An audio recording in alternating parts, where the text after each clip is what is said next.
propia naturaleza dispersa de la población asturiana fai que el tipo de servicios públicos que necesitamos tenga una serie de necesidades específicas. Hay que tener en cuenta que entre Asturias y Galicia, con el 10% de la población, tenemos casi el 50% de los núcleos de población que hay en todo el Reino de España. Por lo tanto, eso implica, esa dispersión de la población implica una mayor dispersión de las infraestructuras y de las administraciones.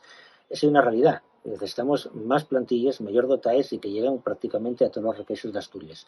Y eso ves también en sectores sensibles como los propios, el ERA, por poner un caso, o como de sanidad o como de educación.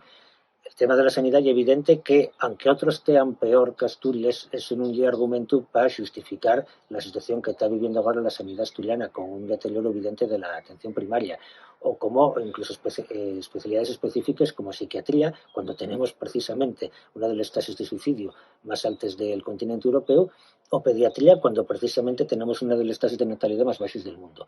Y es ridículo que eso no se esté prestando más atención y más recursos. En educación pasa lo mismo.